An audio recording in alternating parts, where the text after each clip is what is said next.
everyone. And live from Vienna, Austria, it's Saturday morning.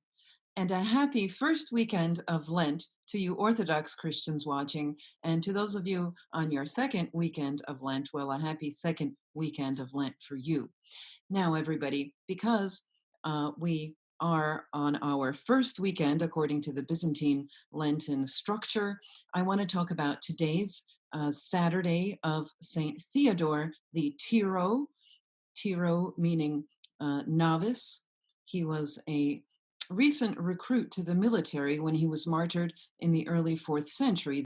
On this Saturday, we celebrate the story of how St. Theodore stepped in and protected Christians who were fasting in Constantinople in the latter half of the 4th century. Here's the story.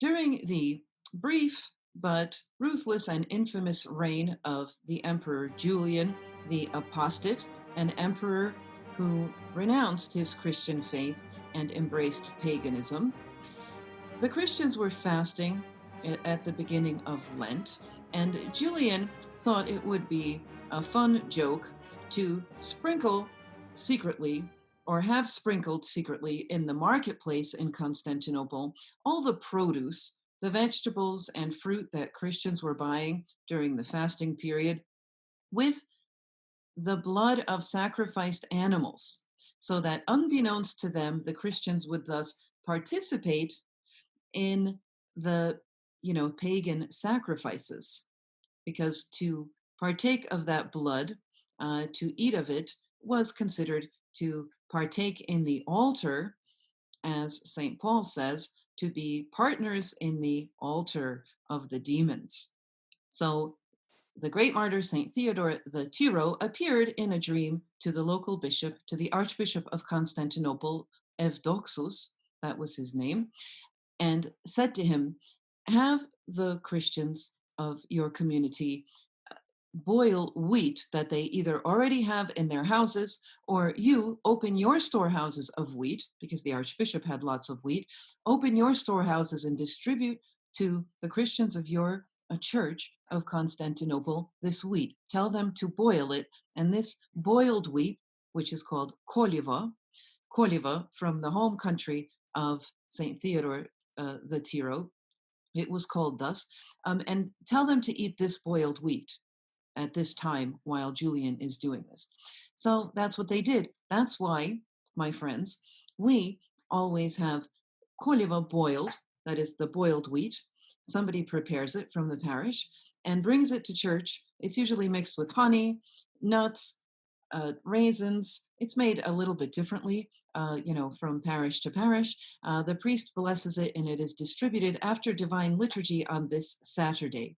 So today we celebrate, my friends, not just that specific miracle of the great martyr Theodore that happened in the 4th century, but we in general celebrate the fact that in different ways we are protected through and as fasting. We experience a certain distance, I would say, from our surroundings when we're fasting, because we have these boundaries. Like you're walking through the street, or you walk past a McDonald's, or you're walking past Dunkin' Donuts or something, or you're driving past it. But certain things are off limits to you because of the limitations, of the fasting rules. And so, on other levels as well, it's a little secret that you're also carrying around between you and God. You're fasting. And so you feel protected in a way that if you try it, you'll know what I'm talking about. But in this very dramatic way, when one of God's great martyrs stepped in and told the bishop what the emperor was up to, well, here we see, of course, a more dramatic form of being protected. Now, particularly this year, my friends, I find it instructive and inspiring to think about this fact that we are protected as fasting and as fasters, specifically because of the spread recently of the coronavirus. if you are out there and concerned about the spread of the coronavirus, I'm thinking, you know, and I'm not trying to trivialize it, nor am I trying to scare us into fasting. That's definitely not my style and not my point.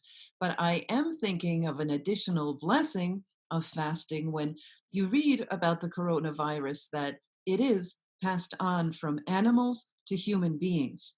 And part of the advice that's being given, helpful advice by, say, the World Health Organization and other organizations or programs that are informed by experts in epidemiology and such things, that if one is cooking, say, eggs or meat, animal products, that one must cook them well, just in case, because it's not uh, evident yet exactly where the virus has found a home and which animal vessels. I think there's some weird kind of platypus, I forgot what its name is, that was eaten by the Chinese, that apparently is seems to be one of the culprits of passing on the virus to humans.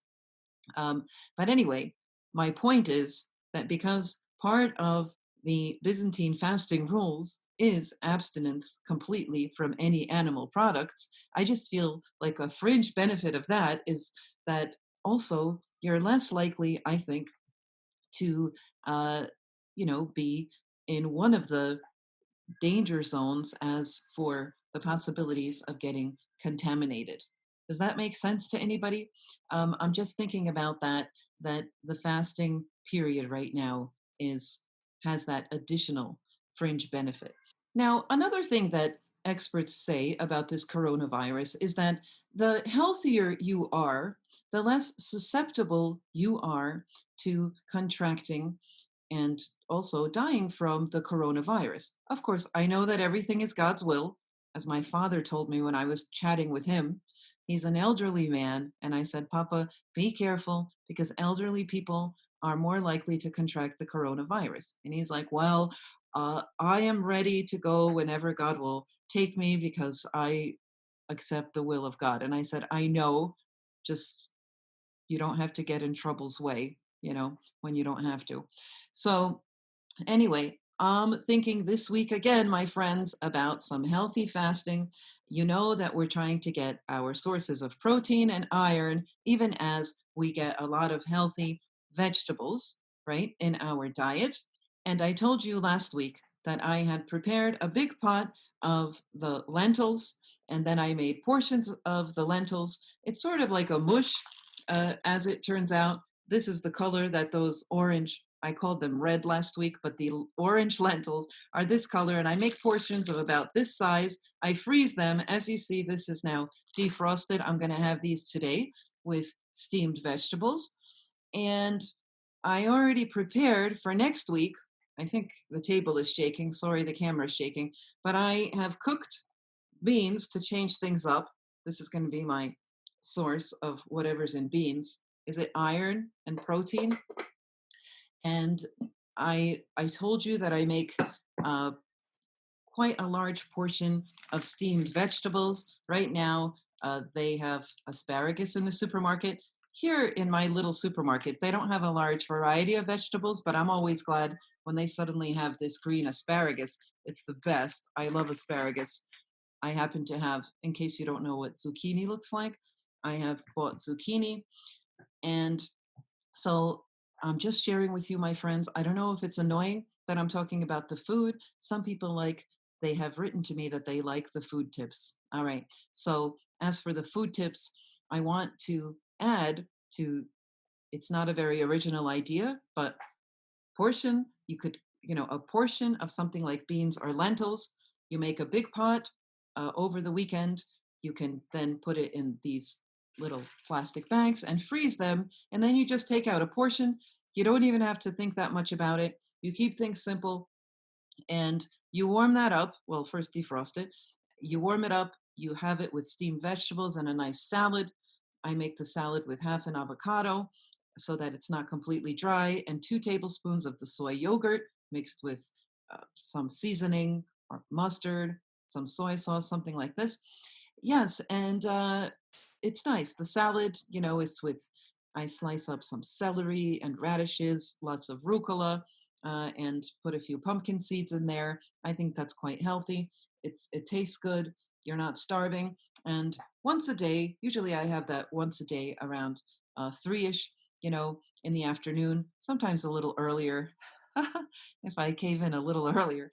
Um, and if there's some left over, you can have it later too, if you make a lot of this, because the more vegetables you make, if they fill your stomach, and you're not overdoing it with something gross like, white bread and jam or something like that you could slip into during the fasting period. And today, my friends, I do have an idea for you for a snack before I get to something called gut health. Okay. Have you heard of this? It's a big thing now. You have to get your gut to be healthier. Uh, it's important for various reasons. But before we talk about gut health, my friends, I want to share with you a snack idea for Lent in case you're getting into a bit of a slump and you're like, sister, I don't know if we want to eat these lentils and beans and steamed vegetables all the time. Well, I have a fun idea for a snack and it's delicious. All right, I'm going to share it with you. I'm not a good cook, by the way, in case you haven't noticed, but I do have a delicious sandwich idea and I like it. So you take a piece of rye bread, get good rye bread or whole wheat bread, but a good bread. Then you crush up the inside of the avocado. You season the mush. It's like a guacamole, but I make it in my own way with some garlic powder, lemon, squeeze some lemon in it, maybe some seasoning salt, some form of salt. And that avocado you spread over the bread. Then you put thinly sliced tomatoes, and then you take some tofu, you thinly slice that. You soak it a little bit in soy sauce, or just sprinkle some soy sauce on it. And if you just make an open sandwich, that's the way I make it, then you have less bread. This is the way it looks. I made one for you. See? So I hope you love that idea. It's a sandwich, avocado, tomato, and tofu sandwich. That was my new idea for you, my friends. You're welcome. But let's talk about gut health. All right. If you're in middle age and you are already used to, or maybe earlier than middle age, used to suffering from heartburn and I don't know, other sorts of discomfort because your stomach doesn't seem to be working properly. Maybe you have to think about gut health. And I have read up on this and have learned that one helpful thing, for whatever reason, I don't understand the whole chemical, uh, processes involved, but having 1 tablespoon of apple cider vinegar that's organic, the kind that is like murky, but you have 1 tablespoon, you have to measure it out exactly, all right? 1 tablespoon, you put it in water, organic apple cider vinegar, the kind, everybody, that is murky because it has like pieces of whatever in it. Do you get what I'm talking about? So before you have your first meal, okay, about half an hour before you have your first meal, pour 1 tablespoon of the apple cider vinegar into a glass of water, sip it for about half an hour, because unless you can just drink it immediately, but that's gross, right? It's actually not that unpleasant. And that helps to whatever your first meal is to digest that in a proper way. If you do that every day, it improves somehow. I don't exactly understand it, all right, but it has helped me. I've been doing it for a few months and I really feel better doing this. Now, another good thing to have to integrate into your meal for gut health is sauerkraut. So, integrate somehow into your meals, either separately or a bit of sauerkraut. I've been eating it this week, and I love sauerkraut anyway, but try to get the organic kind just to make sure that there's nothing harmful in it. And that's also good for your gut health. It will make a difference. You will see if you start integrating this into your diet. Okay? Just a few unsolicited health tips for this Lent. All right. And don't forget to be getting some exercise. You know, I do realize that we have a lot of great prostrations now in church and outside. In fact, if you follow the Typicon exactly, you will be doing exactly according to the Typicon. Fun fact, who knows this fun fact? How many prostrations does the Typicon uh, say that we do every day in a 24-hour period? Does anybody know? 300, my friends, 300 great prostrations. Right. So if you don't do that and you need some extra exercise, my friends, don't forget to be taking a walk, right? Get outside a little bit. It's a nice time. Here in Vienna, it is early springtime, and I can't tell you how happy it makes me.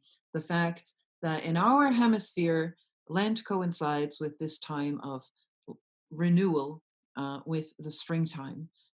If you're in a slump, my friends, let's embrace. I'm thinking, this is what I say to myself, and this is what I put on a post it, that patience, patience, that virtue that doesn't get uh, e- nearly enough press, even I think, in the sermons we hear in church. I think that we have to embrace patience and remember the bigger picture. Remember the end, the long goal. We remember both the long term goal. The long goal right now is 6 weeks away from now, and that is the celebration of Pascha. For some of you, it's only 5 weeks away, the feast of Easter, the feast of feasts. But, the patience that we need to embrace for that long term goal is important to sort of renew as a goal in and of itself. Patience, I often tell you people, is a virtue that doesn't get nearly enough press, I think, in our time. It's sort of not as popular as in our church culture as obedience and humility. I find that to be true in my neck of the woods. But anyway, we have patience, even if we're feeling weak, are not very enthusiastic at times about the fasting and this whole season. Well, maybe we could just sort of sit it out, you know? And besides the long-term goal of of entering into that mystery of the Lord's death and resurrection towards the end of this period, let's also have short-term goals. All right? So the short-term goal is always the weekend in between the weekdays. The weekdays is when we struggle, we have our daily schedule with our work schedule, and we combine and keep focused in between the sort of islands that are the weekends of Lent, where we are offered a sort of respite in the sense that we have the divine liturgy celebrated on Saturdays, the one of St. John Chrysostom, on Sundays, the one of Basil the Great. That's how it works during Lent. But we don't have the divine liturgy during the weekdays. The weekdays are sort of like an exile or a wilderness where we go out into the wilderness or the desert and we have to, concentrate on Old Testament realities, and we hear the readings if we have the daily services. If not, in any event, the church calendar presumes a sort of exile during the weekdays with no celebration of divine liturgy. But our short term goals, I would suggest, the short term goal is always the upcoming weekend. So if we're a little stricter during the weekdays, we have a sort of respite and something to enjoy during the weekend. If we keep Lent all the time in the same exact way, well, because of our human nature that needs some change of pace and diversity in our lives, not just monotony, right? Because then, even if you've gone on a diet, you might know this, you're going to end up cheating if you don't have an built-in, say once a week day where you relax a bit and you allow yourself some kind of a treat. That's why it's important during the weekend to allow oneself some kind of a treat, like have, if you're not having bread usually or pasta or something like that, have some pasta, yes, with shrimp or something like that, okay? If you don't like what I'm saying, it's fine, take it or leave it. I'm suggesting that we have to have built in sort of times of respite, which we do according to the Typicon, okay? And those are the weekends. So enjoy something nice today, just like on weekends.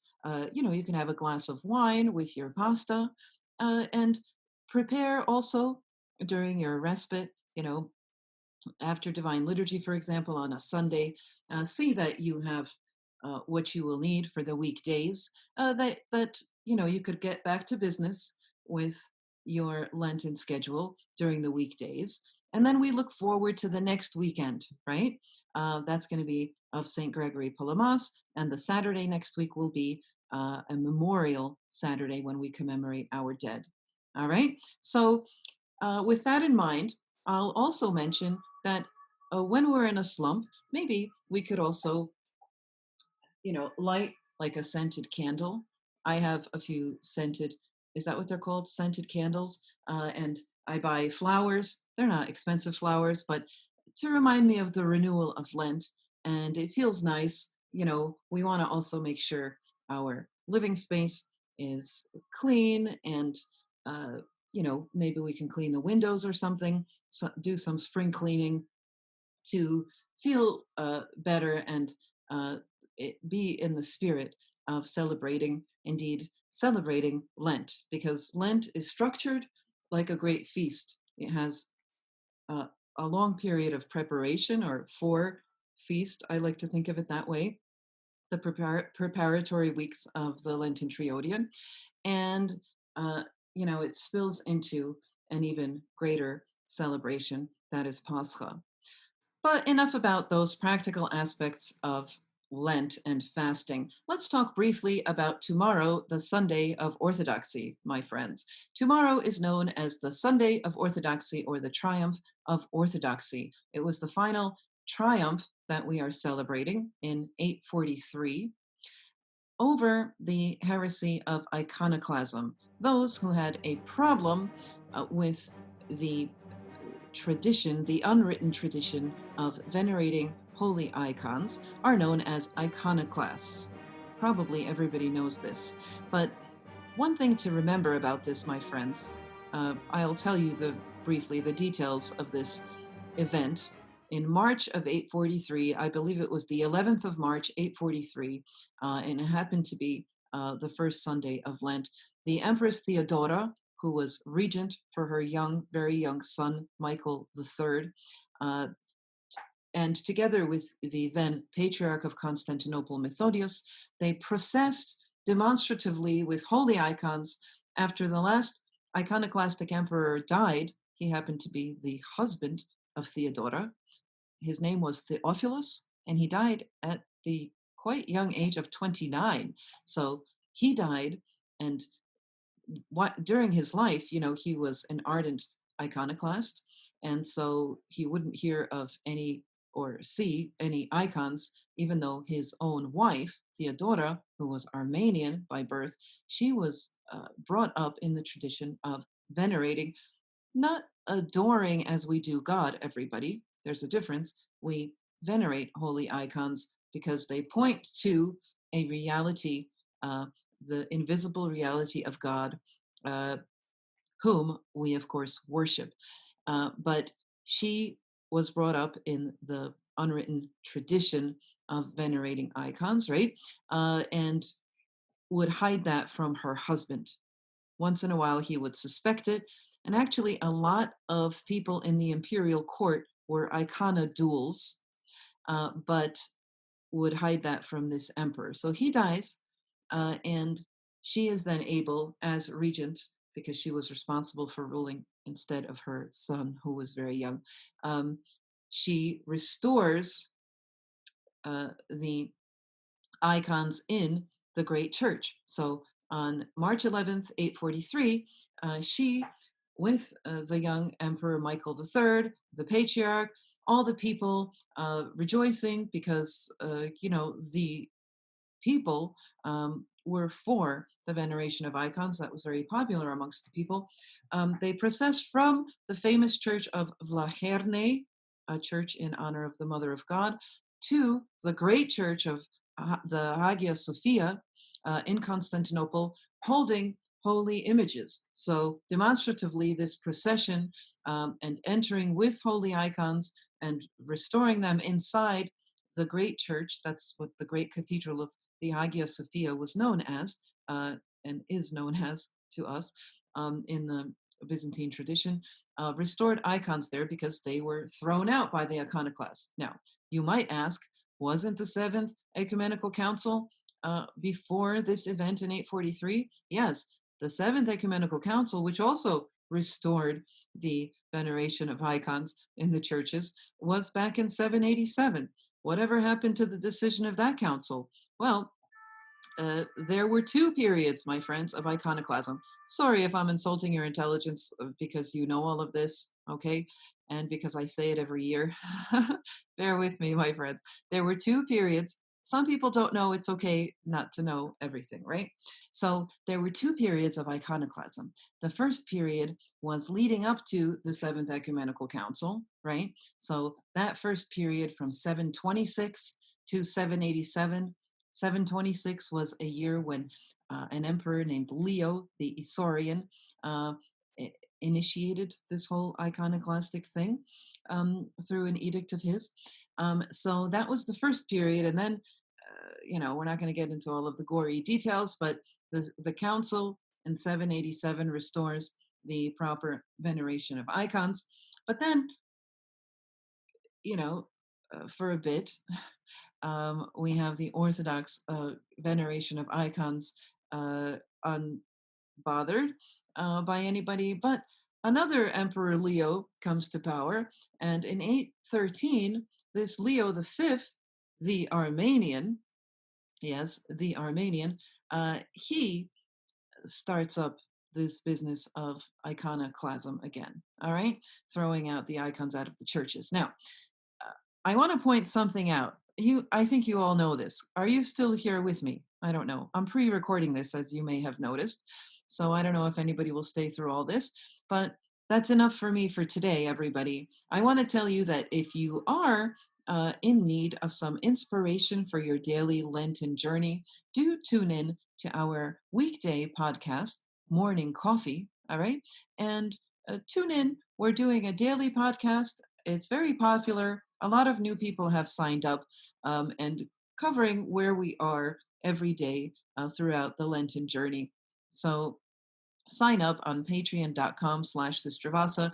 And another thing I have to tell you, nice people, my Saturday crowd, is that if you're not signed up yet, you can sign up to get the daily email.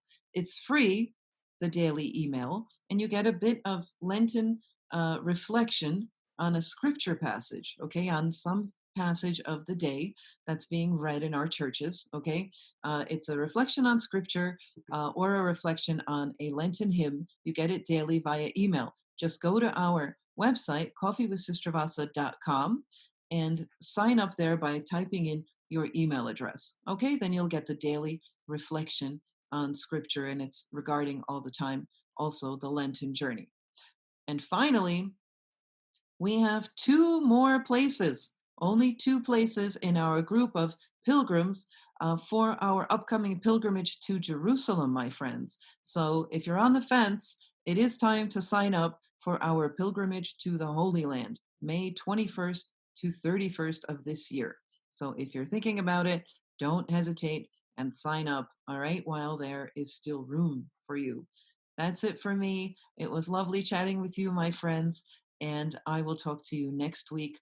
For now, I say bye and have a blessed and healthy second week of Lent or third week of Lent, if that's what it is for you. Bye, everybody.